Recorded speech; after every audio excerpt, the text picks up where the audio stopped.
Είμαστε ιδιαίτερα χαρούμενοι που συμμετέχουμε ξανά στη μεγαλύτερη έκθεση συσκευασίας στην Ελλάδα. Η φετινή μας παρουσία είναι μια εξαιρετική ευκαιρία να παρουσιάσουμε τα καινοτόμα συστήματά μας και να αναδείξουμε τις νέες τάσεις στον κλάδο της βιομηχανίας. Ο νέος εργαστηριακός αναμέκτης της σειράς VLM συνδυάζει την υψηλή ποιότητα και απόδοση της τεχνολογίας AMK της Βραϊκός σε μια μικρότερη, πιο ευέλικτη κλίμακα. Με επιλογές χωρικότητας 30 και 50 λίτρων, είναι ιδανικός για τμήματα R&D και μικρές παραγωγικές μονάδες που χρειάζονται μικρές ποσότητες προμηγμάτων.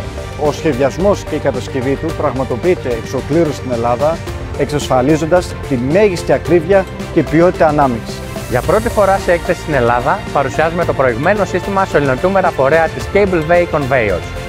Πρόκειται για μια καινοτόμο λύση σχεδιασμένη να μεταφέρει ευαίσθητες πρώτες ύλες με ασφάλεια και αποτελεσματικότητα. Το συγκεκριμένο σύστημα χρησιμοποιείται ήδη σε περισσότερες από 65 χώρες για τη μεταφορά πάνω από 1.000 διαφορετικών προϊόντων. Προσφέρει σημαντικά πλεονεκτήματα όπως μείωση φθοράς κατά την μεταφορά, εξοικονόμηση ενέργειας και αξιόπιστη λειτουργία.